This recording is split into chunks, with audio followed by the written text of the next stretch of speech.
কিছু কিছু করছে, কারোর সাথে মিশতে দিতাম না। পড়ার টেবিলে পড়ে আছে বই খাতা, নেই পড়ার সেই শিশুটি, মায়ের চোখে পানি আর ছেলে হারানোর আর্তনাদ। আমার দরজার কাছ থেকে আমার ছেলেরা নিয়ে গেছে ওরা। শনিবার রাত 10টার দিকে সপ্তম শ্রেণীর শিক্ষার্থী সৌরভ দাস শান খিচুড়ি কেনার উদ্দেশ্যে বাসা থেকে বের হয়। সিসিটিভির ফুটেজে দেখা যায় একটি রিকশায় করে চলে যাচ্ছে শান। তার নিখোঁজের খবর পেয়ে পুলিশ শানের কাছে থাকা দুটি মোবাইল ভাটিখানা সরকারি প্রাথমিক বিদ্যালয়ের মাঠ থেকে উদ্ধার করে। তবে শানের খবর এখনও পাওয়া যায়নি। দ্রুত শানের সন্ধানের বিষয়ে কার্যকরী পদক্ষেপ গ্রহণের জন্য প্রশাসনের প্রতি আহ্বান জানিয়েছেন শানের পরিবারের সদস্য ও বন্ধুরা।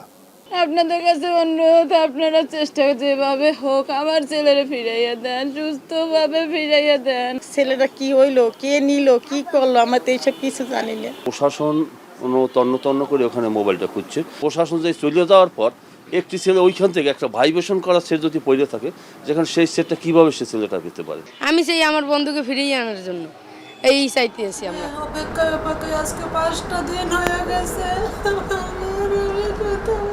অন্যদিকে গত পহেলা মে সাগরদী এলাকা থেকে নিখোঁজ হয় আর এক শিক্ষার্থী মুনিয়া আক্তার। নিখোঁজ মেয়ের কথা বলতে গিয়ে কান্নায় ভেঙে পড়েন মুনিয়ার মা। এ ঘটনায় কোতোয়ালি মডেল থানায় সাধারণ ডায়েরি করেছেন পরিবারের সদস্যরা। আজকে 5 দিন হয়ে গেছে, ওর অপেক্ষায় থাকতে থাকে আজ পর্যন্ত আমি ওরা উদ্ধার করতে পারি নাই। ওরা কি কেউ মেরে ফেলছে না আটকিয়ে রাখছে, আমি সেই সন্ধানটাই পাইতেছি না। যদি কোনো জায়গায় থাকতো, ধরেন আটকা যদি না থাকতো, তাহলে আমার জানাইতো ফোন করে। নিখোঁজ দুই শিক্ষার্থীর উদ্ধারের তদন্ত চলমান রয়েছে। তবে সিসি ফুটেজ থেকে ধারণা করা হচ্ছে শান নিজ ইচ্ছায় বাসা থেকে বেরিয়ে গেছে। আর মুনিয়া নিখোঁজের ঘটনায় মামলা দায়ের করেছে তার পরিবার। তাকে উদ্ধারের কাজ চলছে বলে জানান পুলিশের এই কর্মকর্তা। আমরা তাকে ফাইন্ড আউট করার জন্য যথেষ্ট চেষ্টা করছি। একটা সমস্যা, যে ছেলেটা 13-14 বছর বয়স হলো, তার কাছে মোবাইল ছিল, সে মোবাইল ফেলে চলে গেছে। এতটুকু আমরা ফাইন্ড আউট করতে পেরেছি যে মেয়েটা তার ব্যাগের মধ্যে তার কাপড় চোপড় এগুলো নিয়েই সে বের হয়েছে। পারিবারিক কোনো বিষয়, কিন্তু এটা যে কিডন্যাপ বা এরকম কোনো ঘটনা হয়নি, এটা আমি শিওর।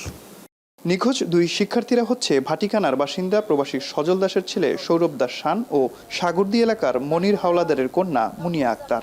সন্তান দাঁড়ে না থাকার যে কি কষ্ট, শুধু একটা মাই বলতে পারে। অমিত হাসান, এখন, বরিশাল। আমার কেউ নাই। 72 ঘন্টা ময়েশ্চার লক সমৃদ্ধ লিলি বডি ওয়াশ, শিয়া বাটারের গুডনেস স্কিন রিপেয়ার করে রাখে সফট ও গ্লোয়িং।